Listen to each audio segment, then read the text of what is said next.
Good morning, guys. Welcome to PowerPoints from the patio. So, you're probably going to hear some noise in the background, dogs barking and wind chimes and whatnot. So, I hope that doesn't interfere too much. But just watch the PowerPoint and pay attention to the questions that I'm going to give to you first so that you can go through and pay attention and then come back to those questions and answer those on the Moodle assignment that goes along with this PowerPoint. All right, here we go. So let's look at the questions. So there are three questions. Number one, who were the Buffalo Soldiers? Two, what was the impact of barbed wire and windmills on the cowboy way of life? And then number three, what groups of people were cowboys? So let's get into it. All right. So, factors leading to the expansion of Texas frontier. So, right after the Civil War, we have this huge expansion of the frontier. You've got a large amount of, Texas is Texas at that time. It's a huge amount of land and it's empty. Now, while the Civil War was going on, and that's where it kind of comes to play with this one right here, while the Civil War is going on, a lot of cattle ranches and things like that don't have anybody taking care of their herds of cattle, and their cattle get wild. They literally break out of pens, they go wander on the frontier. Cows are cows, they're going to take care of themselves. And so there's a large amount of wild cattle. So when you come back to Texas, all you need is a horse and some rope, a lasso, and you can go round up these cattle and you can have a free herd of cows because the cows that are out there, they've been born wild. They're not branded. They belong to no one according to Texas law. So that was an opportunity for people to go get an income because the demand for beef in northern uh, towns in northern states is huge. Immigration is still going on. You've still got large numbers of people coming from Europe into the United States, and they're going into the northern part of the United States. So these folks are looking for, you know, jobs. They're looking for, all the things they would need to survive. And part of that is food. And Texas, with its cattle herds, can provide that. So here we go. Let's talk about development of cattle industry from Spanish beginnings. So way back in early Texas history, when the Spanish explorers came through, we talked about them bringing through their horses and their cattle. And cows aren't dumb, despite what we say about them. If you let a cow loose, it's going to stay right near food and water. So the Spanish knew this about cows, so they would just let cows loose. They would literally leave them next to food and water, and they knew that when they came back through there, they would be able to find these cows, round them up, and harvest them, or to eat them, that sort of stuff. So the first cowboys are actually Spanish vaqueros. They are part of the mission system. So you have the Spanish teaching the Native Americans to be cattle ranchers. So cattle were part of Texas's history, going all the way back to the Spanish settlement through Mexican national period, all the way into modern day Texas. So cattle trails are used to get them to railroads in this time period. So this part right here, which says cattle trails were used to get cattle to the railroads, which took them to market to northern states. That's a comment on cattle industry at the time of cotton cattle and railroads. So railroads weren't in Texas, so you needed to drive the cattle north to where the railroads went. So they had to use all these different cattle trails to get them there. All right, now we're going to talk about the myth and the reality of cowboys. Um, it talks about the numbers here of cowboys who were not white. This Hollywood history that we get is that all cowboys were white. They were, you know, a certain economic class. The reality is one third of cowboys were African American. Um, there's a huge amount of Mexican Americans who are cowboys and even women. So the idea that there was this, white male cowboy and that's predominantly what it was, that's Hollywood. That's not the actual cowboy that was on the open range.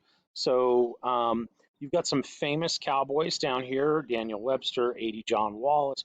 So you've got all these different guys.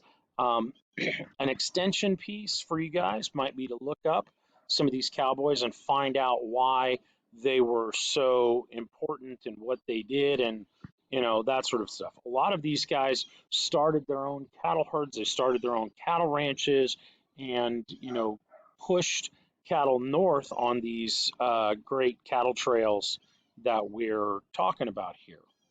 All right, so now when we talk about cattle ranching, there are ways that geographic factors affected this economics development.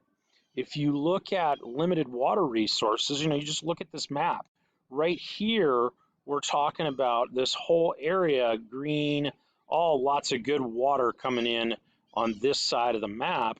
But if you go over into this yellow part of the map here, that's where there's almost no water. It just, the rainfall is really, really not out there. So when people are looking for land to ranch on, to do cattle on, they're not successful over here in the yellow, until later on because of limited water resources.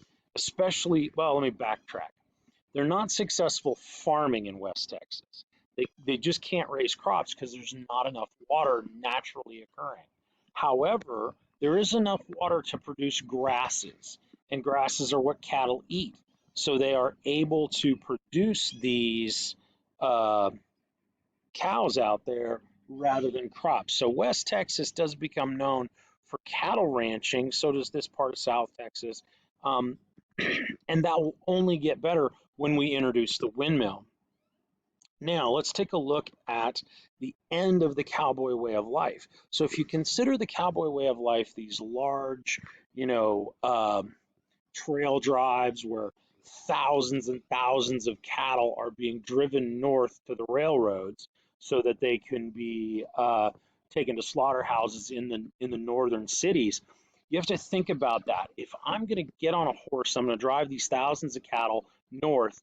Those cows are going to be walking. When they're walking, they're losing weight.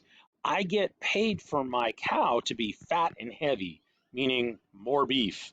So the idea there is that these cows are going to get skinnier as they walk. They're going to lose weight, and I'm going to lose money. I'm also going to lose cows along the way. If I encounter a group of non-friendly Native Americans, or I encounter some sort of bandits or something like that, where they're going to, they're going to steal my cows. Cattle rustling was a problem. So the idea that this is hugely labor intensive and very difficult to do. So in order to keep up with demand and to meet the demand faster, things are going to be done to make it a more streamlined, more effective business. One of the things that we're going to get to is railroads. But the first thing we're going to talk about is the windmill. The windmill or wind pump or wind wheel basically provided water on land that had no water. So if you think about it, if I've got a ranch that has a river running through it, man, I got a great place to have my cows. I can let them wander down to the river, get, water. I can grow other crops because I can use the river to irrigate. However, if you've got the property next to me and you have no access to water because your land doesn't have natural water on it, well, you've got to come across my land to get to water. And I may not like that. So the idea there is that windmills will allow people to pump water from underground. So if you don't have surface water, then you don't need it because you can drill a water well use a windmill to pump it up into stock tanks and water your animals. Um, that'll come into play when, barbed wire is a big thing, because that essentially closes the open range. Prior to the invention of barbed wire, there weren't fences everywhere, and cattle just were free grazing on any land they went on. So basically, I could graze my cattle on your land and water them on your land, and then take my cows to market and make lots of money. So I'm using your land to make money for me. And some people started to feel like, hey, I don't like that idea. I want my land to work for me. And so they started fencing stuff off. And if they've got things fenced off, that can create some animosity, because if you need to get your cows to water and I put a fence across the your property and my property, now we're going to have fights over this. However, those fights and all of that tend to end because now that we have the ability to access underground water and we have the ability to fence off land, so those two things working together start to end the need for cowboys to constantly be monitoring the herd of cows and making sure they're okay and all that. As soon as railroads get built in Texas, though, that's the end of the cattle drive. As soon as we have the ability to put them on a train, even before refrigeration cars, if we're loading them on the train alive, then in the day or two that it will take them to get to those northern cities, they're not going to lose the weight that they're going to, they would on a cattle drive. So the reality of what's happening here is the windmill allows us to farm and ranch on land that previously we couldn't. Barbed wire allows people to close off their land, and no longer do we have an open range where cows can just wander and I need a cowboy to bring them back. And then the cattle drives are ended because now I don't need to risk my cows getting stolen or lost or injured and losing weight on the way. I put them on a train and they get there overnight. So this modernization of Texas through these technologies really changes it, and it is the end of the cowboy way of life. Now, somebody we should talk about here is the Buffalo Soldiers, African American soldiers. These were former slaves who fought during the Indian Wars. They are, a lot of them, former soldiers during the Civil War. You have to think about a young man, former slave, joins the army in the Civil War, now has a job, has a lifestyle, all the respect in things that he may have wanted as a slave or aspired to as a slave, but now he's got them.